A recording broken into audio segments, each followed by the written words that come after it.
Hello दोस्तों, स्वागत है आपका हमारे YouTube channel mission lecturer UK 2025 पर। तो दोस्तों, आज की क्लास में बात करते हैं उत्तराखंड के अंतर्गत जो ग्रुप सी के जो वैकेंसीज लगातार निकल रही हैं और साथ ही जो 14 जून को जो उत्तराखंड ग्रुप सी का एग्ज़ाम होना है, तो उससे संबंधित हमारी एक क्लास है दोस्तों। आई होप ये बहुत क्लास आपके लिए बहुत हेल्पफुल होएगी।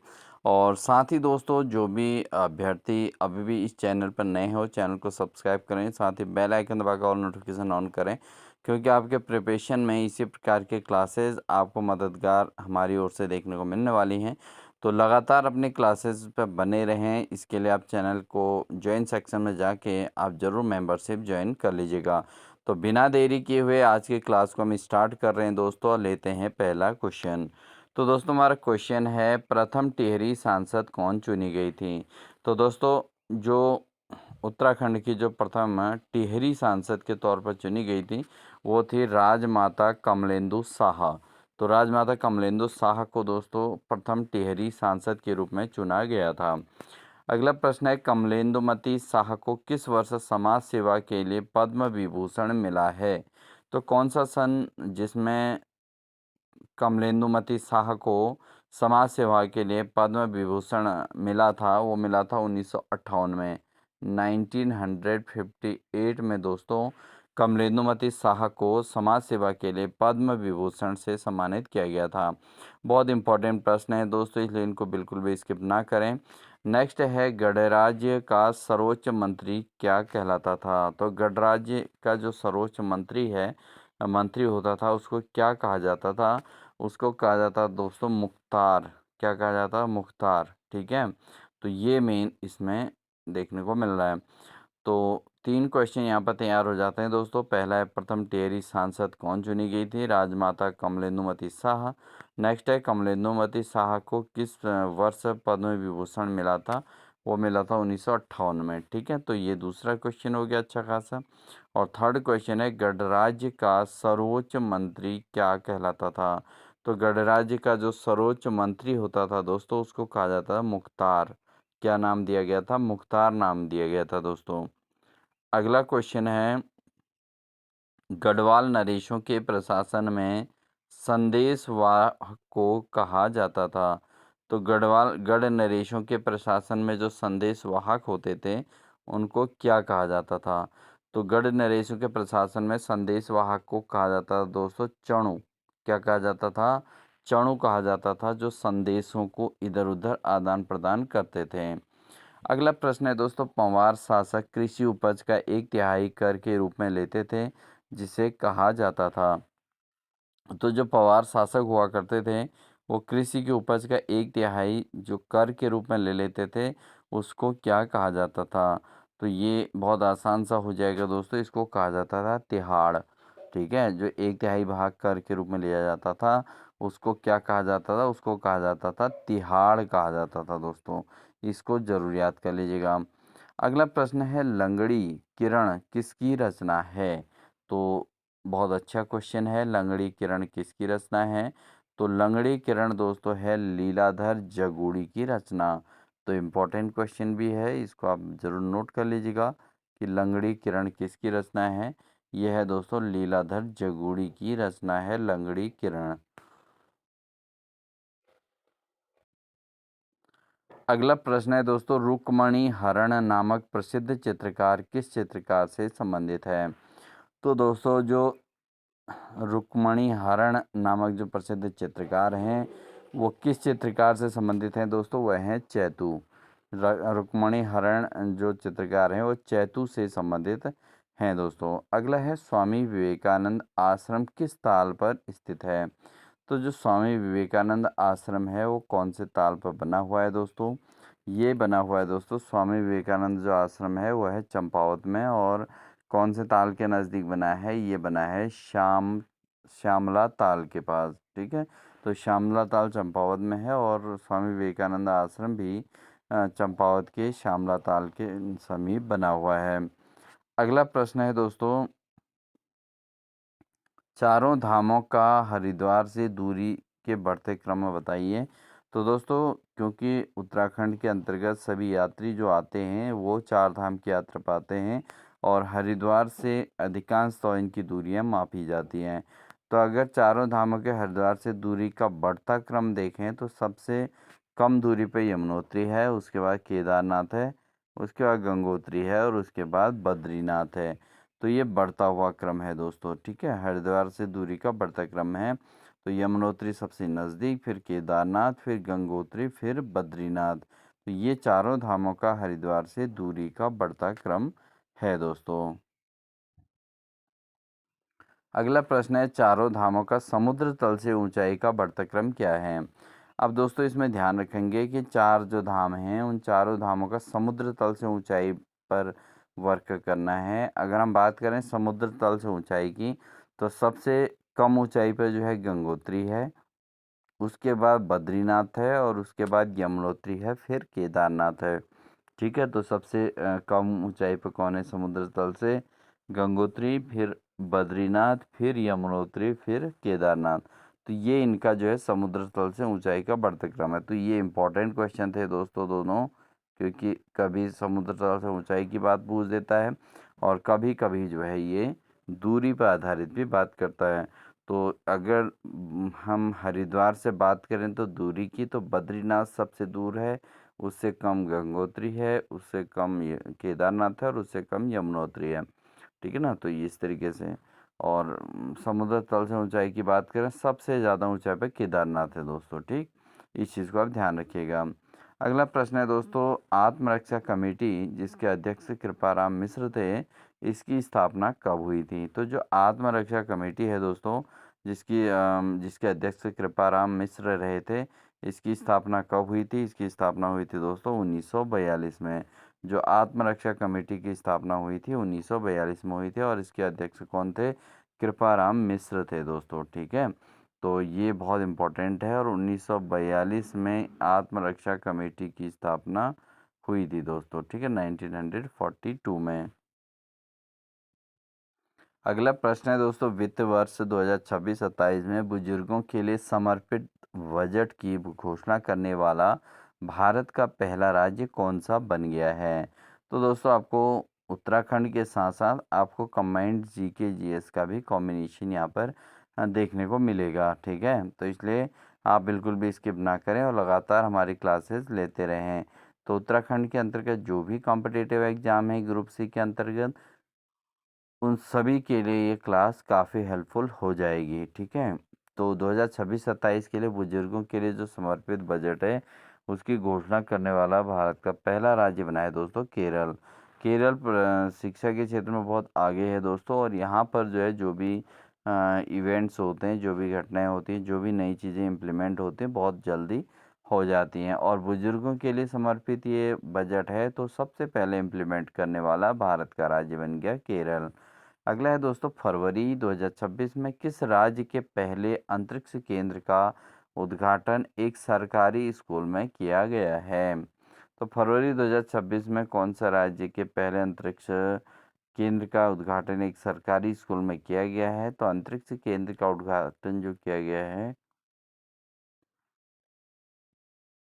ये किया गया है दोस्तों छत्तीसगढ़ में। छत्तीसगढ़ के एक सरकारी स्कूल में अंतरिक्ष केंद्र का उद्घाटन किया गया है।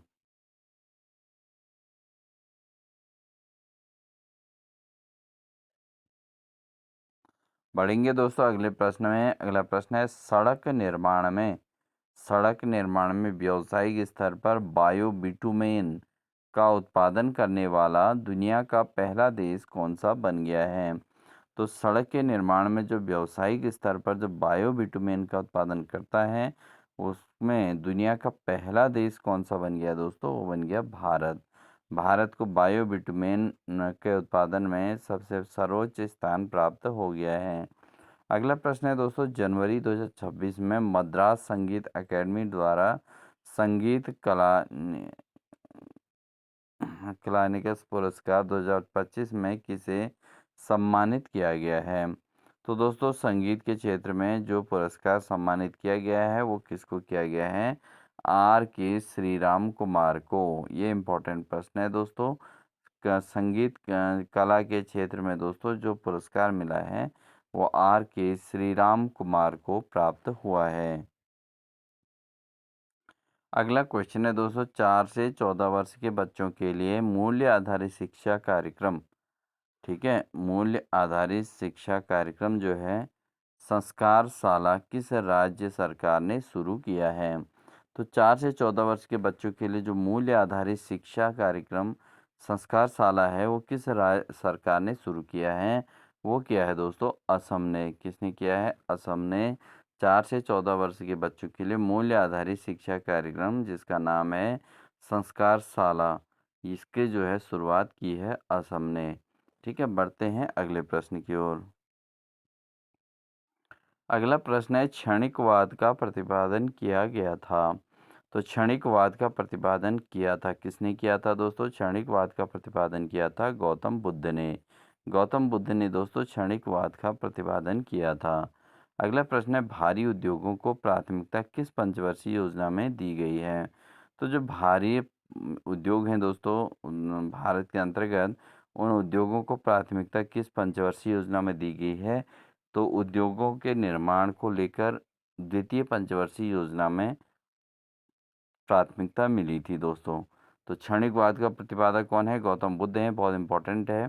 और साथ ही साथ दोस्तों यहाँ पर एक क्वेश्चन और हम दिखाते हैं आपको। क्वेश्चन है, राष्ट्रीय अंतरिक्ष दिवस कब मनाया जाता है? तो नेशनल लेवल का जो है स्पेस डे मनाया जाता है दोस्तों नेशनल, तो वो कब मनाया जाता है? वो 23 अगस्त को मनाया जाता है। ये भी आप याद कर लीजिएगा, इंपॉर्टेंट क्वेश्चंस है इसलिए जो है इसको मैंने आपको डिस्प्ले दे दिया। ठीक है, राष्ट्रीय अंतरिक्ष दिवस कब मनाया जाता है? ये 23 अगस्त को मनाया जाता है। क्षणिकवाद का प्रतिपादन किसने किया था? ये किया था दोस्तों गौतम बुद्ध ने। क्षणिकवाद के प्रतिपादक कौन थे? ये थे गौतम बुद्ध। ठीक है, बढ़ते हैं अगले प्रश्न की ओर।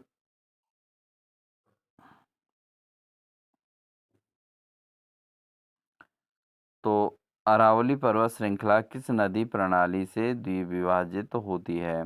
तो अरावली जो पर्वत श्रृंखला है दोस्तों वो किस नदी प्रणाली से द्विविभाजित होती है? और आपके पास जो है इसमें चंबल और साबरमती।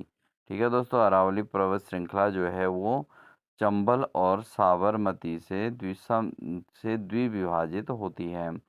अगला है, पर्यटन मंत्रालय द्वारा स्वदेश दर्शन योजना कब हुई? तो स्वदेश दर्शन योजना की जो शुरुआत हुई थी वो 2015 में हुई थी। और ये हुई थी दोस्तों पर्यटन मंत्रालय के द्वारा। स्वदेश दर्शन योजना की शुरुआत हुई थी पर्यटन मंत्रालय द्वारा और 2015 में हुई थी। नेक्स्ट क्वेश्चन लेते हैं दोस्तों। अगला क्वेश्चन है, भारत में नागरिकता संशोधन कानून कब पारित हुआ था? तो भारत के अंतर्गत जो नागरिकता संशोधन कार्यक्रम कानून है वो कब पारित हुआ था? वो हुआ था दोस्तों 11 दिसंबर 2019 को। तो 11 दिसंबर 2019 को भारत में नागरिकता संशोधन कानून की शुरुआत हुई थी दोस्तों। अगला है, पाइका विद्रोह कहाँ घटित हुआ था? तो पाइका विद्रोह कहाँ हुआ था? ये हुआ था दोस्तों उड़ीसा में। उड़ीसा में दोस्तों पाइका विद्रोह देखने को मिला था। अगला प्रश्न है, कौन सा गैर सरकारी संगठन विश्व प्रेस सूचकांक जारी करता है? तो कौन सा सरकारी संगठन है जो विश्व प्रेस सूचकांक जारी करता है? वो है दोस्तों रिपोर्ट्स विदाउट बॉर्डर्स। ठीक है, तो गैर सरकारी संगठन है और विश्व प्रेस सूचकांक जारी करता है, वो कौन है? वो है रिपोर्ट्स विदाउट बॉर्डर्स। ठीक है, रिपोर्ट्स विदाउट बॉर्डर्स जो है एक गैर सरकारी संगठन है और जो विश्व प्रेस सूचकांक जारी करता है। अगला प्रश्न है दोस्तों, तीन टिकठी विवाह प्रथाएं तथा अपना पराया सगाई रस्म किस जनजाति में प्रचलित है? तो तीन टिकटी विवाह प्रथा और अपना पराया सगाई जो रस्म है दोस्तों वो कौन से जनजाति में प्रचलित है? दोस्तों ये है थारू जनजाति के अंतर्गत। अगला है, कौन सी जनजाति चामुंडा देवी, ग्राम खेड़ी देवी तथा चाकरिया देवी की पूजा करती हैं? तो कौन सी जनजाति ऐसी है जो चामुंडा देवी की, ग्राम खेड़ी देवी की तथा चाकरिया देवी की पूजा करती हैं? कौन सी जनजाति हैं? वह है दोस्तों बोक्सा जनजाति। बोक्सा जनजाति के लोग दोस्तों ये क्या करते हैं कि ये चामुंडा देवी की, ग्रामखेड़ी देवी की और साकरिया देवी की पूजा करते हैं बोक्सा जनजाति के लोग। इम्पोर्टेंट प्रश्न है। अगला प्रश्न भी इम्पोर्टेंट है दोस्तों, बिरादरी पंचायत किस जनजाति से संबंधित है?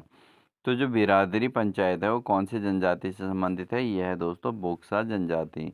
बोक्सा जनजाति में दोस्तों एक तो चामुंडा देवी की पूजा होती है, ग्रामखेड़ी देवी की पूजा होती है और साकरिया देवी की पूजा की जाती है बोक्सा में। साथ ही जो बिरादरी पंचायत है वो इसी जनजाति से संबंधित है, जिसको बोक्सा जनजाति कहते हैं।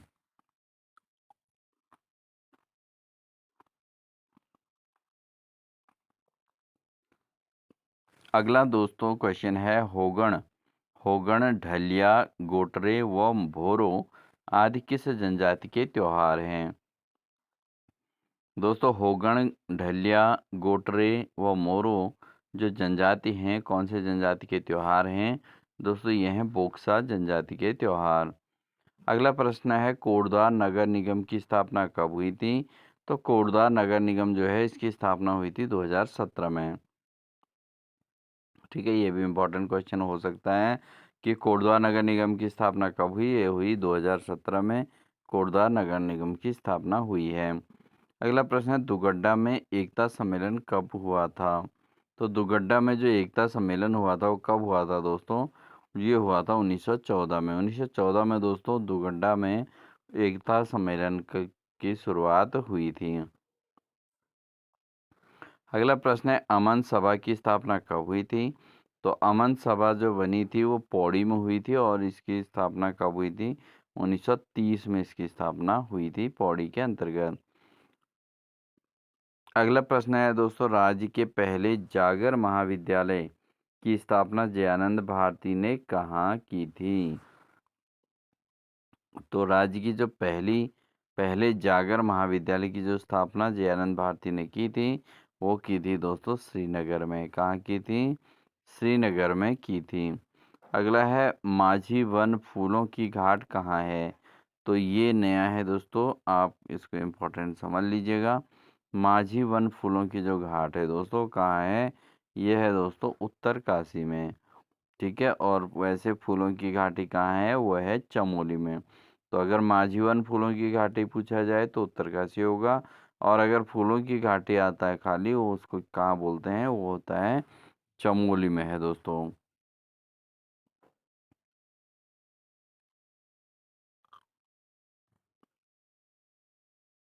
अगला प्रश्न है, जाट जनजाति उत्तरकाशी के जादुल गांव के में निवास करती हैं, इनके प्रमुख त्योहार कौन से हैं? तो जाट जनजाति के जो प्रमुख त्योहार हैं दोस्तों वह हैं लोहसर व सैर क्या है सूरगैन। ठीक है दोस्तों, तो जाट जनजाति के जादुंग गांव के निवासी जो हैं उनके प्रमुख त्योहार क्या हैं? वह एक तो लोहसर है उनका त्योहार, और वह है दूसरा है सूरगैन है दोस्तों। ठीक है, अगला क्वेश्चन है, थारू लोग चावल से निर्मित मदिरा को क्या कहते हैं? तो दोस्तों चावल से निर्मित जो मदिरा है उसको थारू लोग जाड़ के नाम कहते हैं। ठीक है, ये ध्यान रखना। तो जाड़ उनको कहते हैं। अगला प्रश्न है दोस्तों, भारत में प्रधानमंत्री फसल बीमा का शुभारंभ कब हुआ था?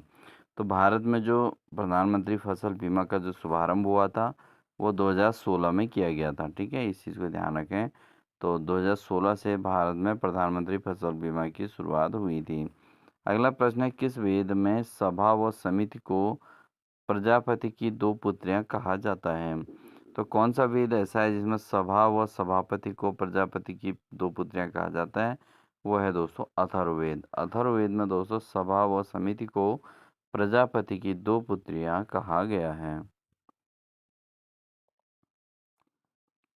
अगला प्रश्न है, आर्कटिक और प्रशांत महासागर को जोड़ने वाली जो संधि है उसका नाम क्या है? तो आर्कटिक और प्रशांत महासागर को जोड़ने वाली जो संधि है दोस्तों उसका नाम है बेरिंग जल संधि। क्या है?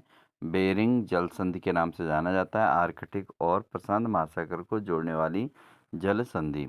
अगला है, मुद्रास्फीति में सर्वाधिक नुकसान होता है, किसका होता है मुद्रास्फीति में सबसे अधिक नुकसान? वो होता है दोस्तों ऋण देने वाले को, ऋणदाता को जो है मुद्रास्फीति में सबसे अधिक नुकसान होता है। नेक्स्ट है 2011 की जनगणना के अनुसार सर्वाधिक 10 की वृद्धि वाले 3 राज्य कौन से हैं? तो जो 2011 की जनगणना हुई थी उसमें सबसे अधिक 10 की वृद्धि वाले 3 राज्य कौन से हैं? तो वह हैं दोस्तों, एक तो मेघालय है, दूसरा है अरुणाचल प्रदेश, तीसरा है बिहार। तो मेघालय, अरुणाचल प्रदेश और बिहार दोस्तों ये 2011 की जनगणना के अनुसार सर्वाधिक 10 की वृद्धि वाले 3 राज्य बन गए हैं। तो इसको आप ध्यान रखेंगे, मेघालय, अरुणाचल और बिहार। अगला प्रश्न है 2011 की जनगणना सर्वाधिक लिंगानुपात वाले 3 राज्य कौन से हैं? तो 2011 की जो जनगणना हुई थी उसके अनुसार सबसे अधिक लिंगानुपात वाले 3 राज्य कौन से हैं? तो दोस्तों वह हैं, एक तो केरल है और दूसरा है तमिलनाडु, तीसरा है आंध्र प्रदेश। तो केरल, तमिलनाडु और आंध्र प्रदेश दोस्तों 2011 की जनगणना के अनुसार सबसे अधिक लिंगानुपात वाले 3 राज्य हो गए हैं। अगला है कावेरी जल विवाद किसके मध्य है? तो कावेरी जल विवाद किन राज्यों के मध्य है? तो यह है दोस्तों तमिलनाडु, कर्नाटक, केरल और पुडुचेरी। तो ये जो है इन 4 राज्यों के बीच है कावेरी जल विवाद। ठीक है, कावेरी नदी जो है दोस्तों उसके जल विवाद को लेकर तमिलनाडु, कर्नाटक, केरल और पुडुचेरी ये 4 राज्यों के मध्य यहाँ पर जल विवाद है। अगला है ऑपरेशन स्माइलिंग बुद्धा संबंधित किससे संबंधित है? तो दोस्तों ऑपरेशन स्माइलिंग बुद्धा जो संबंधित है वह भारत के पहले परमाणु परीक्षण से। ठीक है, ऑपरेशन स्माइलिंग बुद्धा जो है वो किससे रिलेट करता है? वो करता है भारत के पहले परमाणु परीक्षण से संबंधित है ऑपरेशन स्माइलिंग बुद्धा। ठीक है ना। बढ़ते हैं अगले प्रश्न की ओर। अगला क्वेश्चन बहुत इंपॉर्टेंट है दोस्तों, विश्व फुटबॉल दिवस कब मनाया जाता है? तो इसको जरूर याद रखेंगे दोस्तों, विश्व फुटबॉल दिवस कब मनाया जाता है? ये मनाया जाता है 25 मई को। 25 मई को विश्व फुटबॉल दिवस मनाया जाता है। अगला है जलवायु परिवर्तन प्रदर्शन सूचकांक कौन जारी करता है? तो जलवायु प्रदर्शन जो परिवर्तन है उसमें प्रदर्शन जलवायु परिवर्तन प्रदर्शन जो सूचकांक जारी करता है वो कौन सा राज्य, वो कौन है? वो है जर्मन वॉच। जर्मन वॉच दोस्तों वो जलवायु परिवर्तन प्रदर्शन सूचकांक को जारी करता है। अगला है किसने कहा था ब्राह्मण और क्षत्रिय दार्शनिकों के 2 प्रकार थे? तो उन्होंने जो मैगस्थनीज है दोस्तों ने जो है ब्राह्मण और क्षत्रिय दार्शनिकों के तौर पे ब्राह्मण और क्षत्रिय को डिवाइड किया है और इन्होंने इनको जो है दार्शनिकों के 2 प्रकार माने हैं, ब्राह्मण और क्षत्रिय को। किसने? मेगस्थनीज ने। ठीक है। अगला प्रश्न है पेरिस ओलंपिक में टॉप देश कौन थे? तो पेरिस ओलंपिक जो हुआ था उसमें सबसे टॉप में कौन से देश थे? वो थे दोस्तों अमेरिका, चीन और जापान। तो पेरिस ओलंपिक में जो टॉप के देश थे वो थे अमेरिका था, चीन था और जापान। ये तीनों देश दोस्तों पेरिस ओलंपिक में सबसे टॉप स्कोरर रहे थे। अगला प्रश्न है राष्ट्रपति के निर्वाचन मंडल में केंद्र शासित प्रदेशों दिल्ली और पुडुचेरी विधानसभाओं के निर्वाचित सदस्यों को किस वर्ष शामिल किया गया? तो दोस्तों जब राष्ट्रपति के निर्वाचन हुआ था उस मंडल में केंद्र शासित प्रदेशों जैसे दिल्ली और पुडुचेरी विधानसभाओं के निर्वाचित सदस्यों को जो शामिल किया गया था वो क्या था? 1992 में। ठीक है, और ये था 70वां संविधान संशोधन। तो 70वां संविधान संशोधन के अंतर्गत जो है 1992 में इन्हें केंद्र शासित प्रदेशों पुडुचेरी और दिल्ली को जो है इसमें सदस्य के रूप में शामिल किया गया था। अगला प्रश्न है कि संविधान संशोधन द्वारा राष्ट्रपति के लिए यह आवश्यक कर दिया गया कि वह संविधान संशोधन बिल को अपनी स्वीकृति देगा। तो दोस्तों कौन से संविधान संशोधन में राष्ट्रपति को ये आवश्यक कर दिया था? क्योंकि राष्ट्रपति के लिए यहाँ पर ऑर्डर किया गया था कि वो जो है संविधान संशोधन बिल को अपनी स्वीकृति देंगे। तो राष्ट्रपति के लिए कब किया गया था दोस्तों? ये किया गया था 24वें संविधान संशोधन के अंतर्गत। 24th जो है संविधान संशोधन 1971 के अंतर्गत दोस्तों ये कंफर्म कर लिया गया था कि इसमें राष्ट्रपति को यह आवश्यक कर दिया गया था कि यह संविधान संशोधन बिल को अपनी स्वीकृति प्रदान करेंगे तभी संशोधन पास होगा। अगला है दोस्तों थाईपुसम।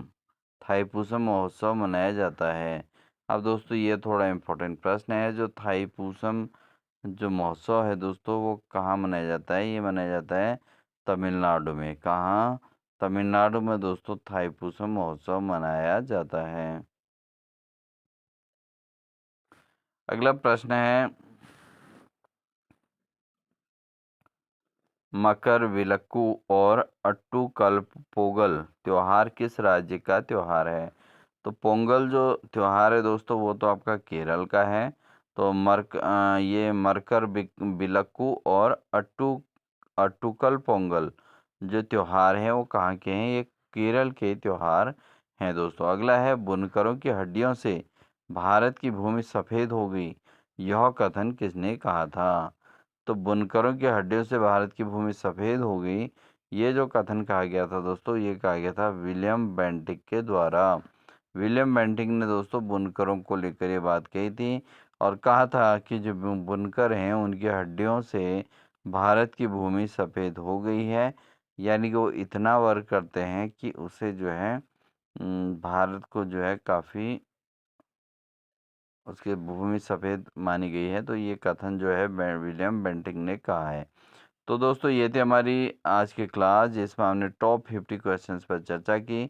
आई होप आपको ये क्लास अच्छी लगी होगी। क्लास अच्छी लगी तो वीडियो को एक तो लाइक कर दीजिएगा, चैनल पर नए हैं तो चैनल को सब्सक्राइब कर लीजिएगा, साथ ही बेल आइकन दबाकर ऑल नोटिफिकेशन ऑन कर लीजिएगा। क्योंकि उत्तराखंड ग्रुप सी के अंतर्गत पटवारी, लेखपाल, कनिष्ठ सहायक जो भी प्रकार के एग्ज़ाम्स उत्तराखंड के होने वाले हैं उनके लिए ये क्वेश्चंस बहुत ज़्यादा इम्पोर्टेंट रहेंगे। तो बिना स्किप किए पूरे क्लास को ज़रूर वॉच करते रहिएगा और हमारी क्लास में जुड़े रहने के लिए चैनल को सब्सक्राइब करके बेल आइकन दबाकर ऑल नोटिफिकेशन ऑन कर लीजिएगा। जिन भी अभ्यर्थियों ने अभी तक मेंबरशिप ज्वाइन नहीं किया वो मेंबरशिप ज़रूर ज्वाइन कर लें। मिलते हैं आपको नेक्स्ट क्लास के साथ, तब तक के लिए दोस्तों wish you all the best.